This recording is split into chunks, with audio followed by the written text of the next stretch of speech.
Meron sabihin. Sino dito, siguradong sa langit pupunta pag namatay na? Wow! Sure kayo? Yan. Taas ng kamay ang hindi nagkakasala. O, may hindi nagkasala. Yung wala pang kasalanan sa buhay, taas ang kamay. Ang dami! Ang daming perfect!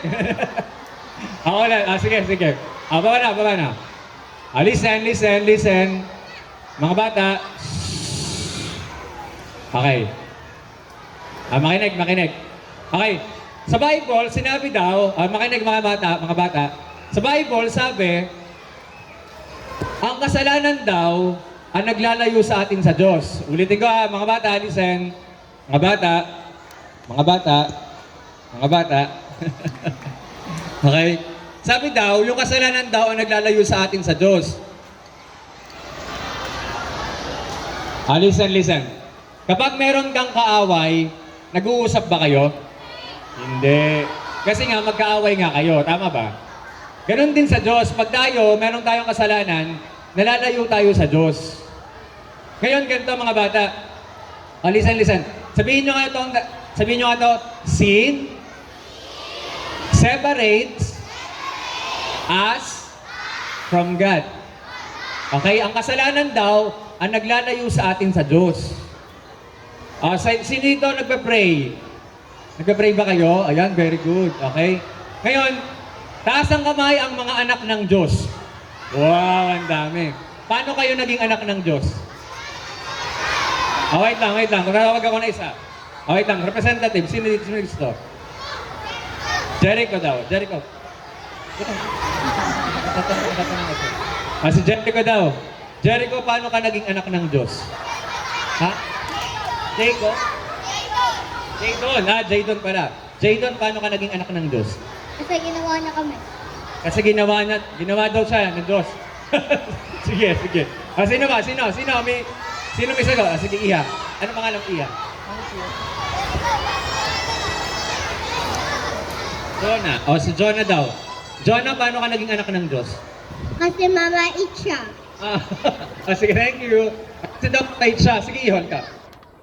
Sige, ihon. Ano pangalan mo? Bot? Paano ka naging anak ng Diyos? Dahil po,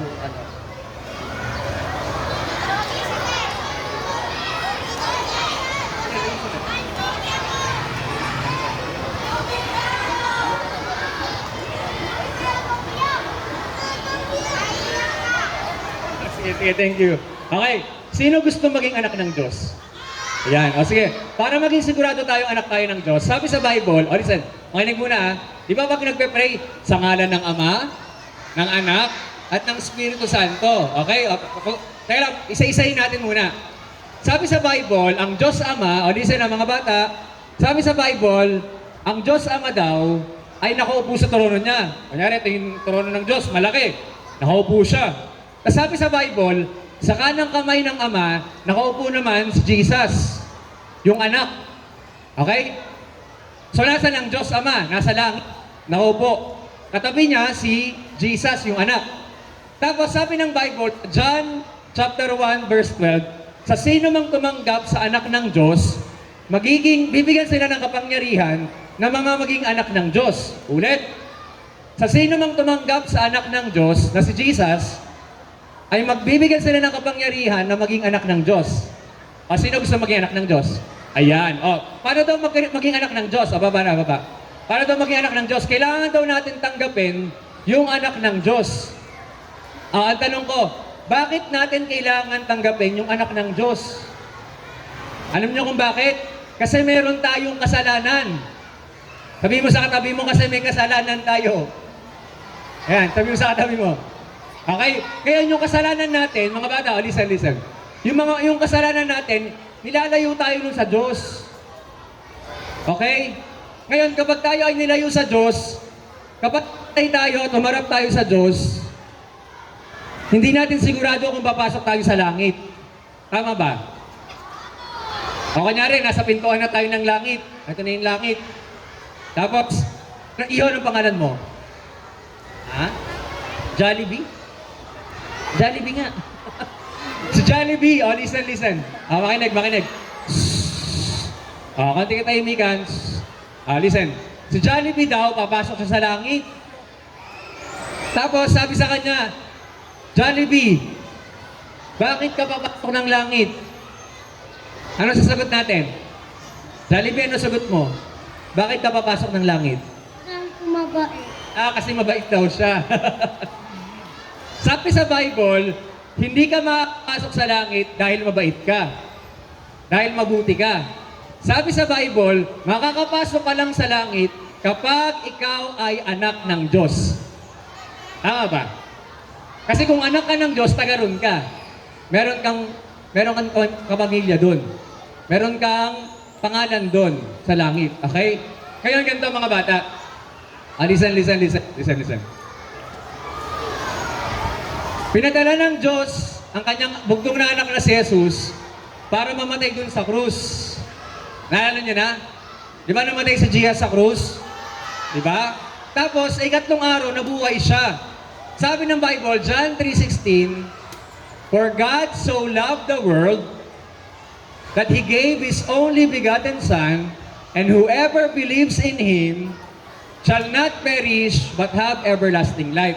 Sa sino man daw mananampalataya sa bugtong na anak ng Diyos na si Jesus, magkakaroon sila ng buhay na walang hanggan. Hindi sila mapapahamak. Hindi sila mapupunta sa impyerno. Meron bang gusto mapunta na impyerno dito? Wala. Mainit doon. Masusunog tayo doon. Masakit doon. Sabi sa Bible, sa impyerno daw, yung mga uod, hindi sila namamatay. Yung mga uod, lalabas sila sa mata, sa tenga, susunugin ka doon 24 hours, 24/7. Ngayon, paano daw tayo makakaligtas sa impyerno? Sabi ng Bible, kapag nanampalataya tayo sa bugtong na anak ng Diyos na si Jesus, magkakaroon tayo ng buhay na walang hanggan. Tapos sabi ni Jesus, ipapadala niya daw yung banal niyang spirito. Naalala niyo na? Sa ngalan ng Ama, sa ngalan ng Anak, at ang anong sunod? At ang Espiritu Santo. Ayun. Listen. Yung banal na spirito ng Diyos, sabi ng Bible, kapag ikaw ay tinanggap mo si Jesus sa buhay mo, bilang Panginoon at tagapagligtas ng buhay mo, ang banal na spirito ng Diyos ay ipapadala niya sa iyo. Ulit, mga bata. Yung banal na spirito ng Diyos ay mananahan sa iyo. Kunyari si Jollibee ulit. Jollibee ka. Yan. Si Jollibee, ang pangalan niya ay Jollibee Yap. Okay? Alisan mga bata. Listen. Ano nga ba yun? 1. Di ba meron bilang? 1, taas kamay, 2, zipper. Tama ba? Yun ba yun? 3, baba kamay. Okay, makinig tayo. Kunyari sa Jollibee. Okay? Imagine nyo, ako yung Diyos. Kunyari lang. Kunyari ako yung Diyos. Tapos sa Jollibee. Pag tinanggap mo, hanap tayo ng bata. Ano pangalan mo, iho? Ha? Ethan, si Ethan. Kunyari si Ethan, siya si Jesus. Okay? Okay? Ako si God the Father, si Father, si Jesus yung Son. Okay? Tapos si Jollibee, marami siyang kasalanan sa buhay. Si Jollibee, nagsisinungaling siya. Si Jollibee, kinukupitan niya ng 20 nanay niya. si Jollibee, pasaway. Kunyari, pero hindi siya ganun. Kunyari lang, ha?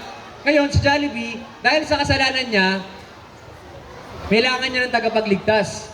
Ang ginawa ni Father, pinadala niya yung anak niya si Jesus. O kunyari, si Ethan, siya si Jesus. Tapos namatay siya dun sa krus. Tapos nabuhay siya ulit.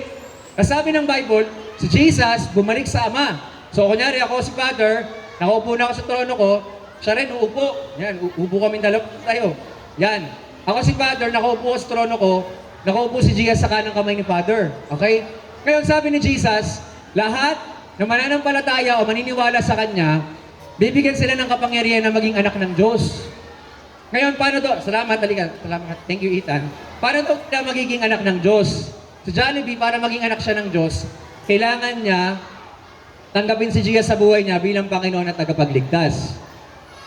Pag nangyari yon, pag naniwala siya, ang banal na spirito ng Diyos ay mananahan sa kanya. Ibig sabihin ng mananahan, gagawin ng yung spirito ng Diyos, listen mga bata, yung banal na spirito ng Diyos, gagawing bahay yung katawan ni Jollibee. Gusto mo ba nun?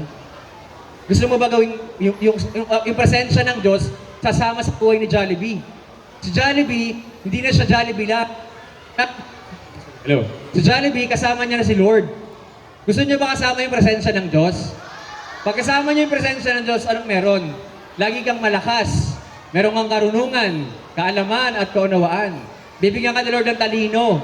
Kasi yung kasama niya na yung presence mo. Ano mangyayari? Pag kasama mo na yung Diyos, magiging masaya yung buhay. Sabi ng Bible, pag kasama mo daw ang presensya ng Diyos, meron kang pag-ibig. Ano daw meron? Pag-ibig. Englishin natin para mas masaya. Pag ikaw ay nasa iyo ang presensya ng Diyos, si Jollibee meron siyang love. Number 1, love. Number 2, meron siyang joy. Gusto niyo ba ng joy? Gusto niyo maging masaya lagi? Okay? Pangatlo, meron siyang peace. Ano yung peace? Kapayapaan. Gusto niyo ba kami laging payapa? Pangapat, meron siyang patience. Ano yung patience? Yung mapagpasensya. Yung kahit nakakagigil na, gusto na suntukan ni Jollibee yung classmate niya, pero dahil meron siyang pagpapasensya niya, papatawarin niya pa rin. Gusto niyo ba ng ganon? Tapos magkakaroon pa siya ng kindness. Alam niyo yung kindness? Kabutihang loob. Magkakaroon siya ng goodness. Magiging mabait siya sa mga tao. Magkakaroon siya ng gentleness. Alam niyo yung gentleness? Yung mahinahon. Si Jollibee, pag umuwi siya ng bahay niya, pag inutusan siya, mahinahon siyang susunod. Hindi siya yung mangninigaw ng nanay niya. Okay, magiging mahinahon siya. At sabi doon, magkakaroon din siya ng self-control. Alam niyo yung self-control? Yung pagpipigil sa sarili. Okay? Kahit gusto mo na umalis dito, makikinig ka pa rin. Okay, ngayon, sino gusto dito na yung presensya ng Diyos, sasamahan tayo? O yan. Konti lang. Sa likod, sino gusto nyo ba yung presence ni Lord, samahan kayo? Alam nyo mga, Jollibee, thank you. Thank you, Jollibee. O, palakpakan natin si Jollibee. Yan. Okay, mga bata. Dito ako mag-e-end. Dito ako matatapos. Okay? Alam nyo mga bata, listen. Sige, baba na yung kamay. Listen ha. May question lang ako, mga bata. Mga bata, listen. May tanong lang ako. Sino dito walang tatay? Sino walang nanay dito? Taas kamay, walang nanay. Ayan. Sino dito yung feeling mo malungkot ka? Pakiramdam mo malungkot yung buhay. Ayun, malungkot buhay niya. Sino dito feeling mo parang parang pag umuwi ka na sa bahay, mag-isa ka na lang, parang wala na, parang ang lungkot-lungkot na lang lagi.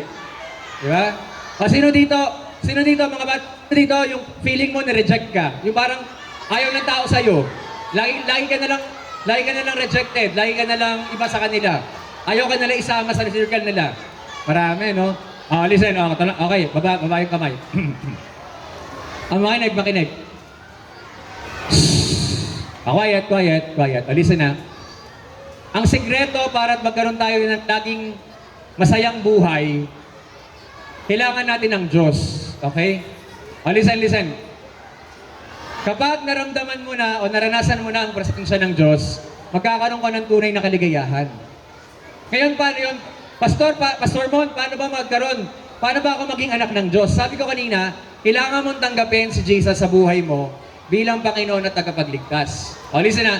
Sabi ng Bible, kapag sinabi ng iyong bibig at pinaniwalaan ng iyong puso na si Jesus ay Panginoon at siya ay nabuhay mula sa kamatayan, ikaw ay maliligtas. Sino gusto dito tanggapin si Jesus sa buhay nila?